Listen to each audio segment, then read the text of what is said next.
And now shifting our focus to India, the political suspense continues in Tamil Nadu. C. Joseph Vijay and his TVK party are still racing to gather enough numbers to secure an invite from the governor. Now it has secured the support of Congress and the left, but still remains too short of the magic figure of 118. It has claimed the support of the lone MLA-elect belonging to the AMMK, but its party chief has denied it and accused TVK of forging a letter of support. AMMK General Secretary TTV Dinakaran has even filed a police complaint against TVK. Earlier, Dinakaran rushed to Governor's house in an attempt to correct the record. However, TVK refuted the forged letter claim and shared a video claiming that it showed AMMK MLA Kamaraj voluntarily and happily writing a letter expressing his support.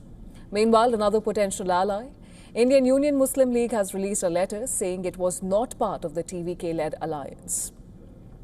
While TVK, which won 108 seats in the polls, has an effective strength of 107 in the assembly, as its leader Vijay won on 2 seats.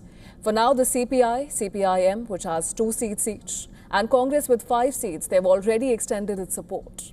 Confusion remains over the support of another smaller party, VCK, which has 2 seats. Now, social media posts claim that the VCK would make an official announcement on Saturday morning. But the post has since been deleted. Now, TVK Chief Vijay met the Governor Rajendra Vishwanath Arlikar at his residence in Chennai on Friday. He staked claim to form government for the 3rd day in a row, but the Governor is yet to invite him to form a government, indicating that he still has not been able to prove his numbers.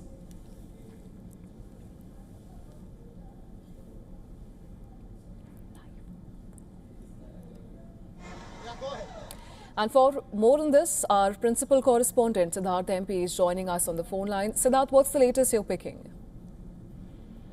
See, as of now, things continue in an uncertain state, and Vijay's party has to wait for VCK's revert, because it's VCK's 2 seats that will help him cross the magic number. So VCK is a party that initially said, or rather, it was initially assumed that VCK would toe the line of the left party. Because the left parties were the ones that together gave support to Vijay and gave him 4 MLAs in addition to the 5 that the Congress already gave him. So now it is finally for the VCK to decide. In fact, the left leaders had hinted that the VCK would also toe the same line that the left parties take. However, we are given to understand that there have been several demands made by the VCK. And left parties have given only external support and have not sought any other privileges or share in power or ministerial berths.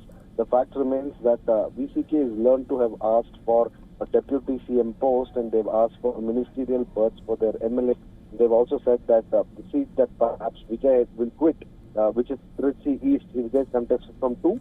So the 1 seat that he quits from, that seat should be handed over to VCK's leader, who's presently a parliamentarian. He should be allowed to contest from there. So multiple demands having been made from that side are something that needs to be sorted out. So these demands need to be addressed, and only then can the support be obtained. So right now it's a wait and watch game, because VCK's support is crucial. It's only after that that Vijay's party can get the numbers. So it's in fact puzzling that last night, despite these numbers not being in place, Vijay met the governor, but there's no revert from the governor's office. Usually the governor's office issues a statement. In fact, on the previous instance of the second meeting, the governor's office had given a clear statement saying that numbers are essential, that those are mandatory to form the government, and in this case it's not been established. Right. In yesterday's case, interestingly, that statement also did not come from the governor's office. It's only been silence officially. Therefore, we need to wait and see what will be VCK's response today, and on the basis of that, whether Vijay can proceed, in forming the government. Of course, Siddharth, we'll continue to track the development closely. But for now, thank you so much for getting us those ground updates. That was our special principal correspondent, Siddharth MP, joining us on the phone line.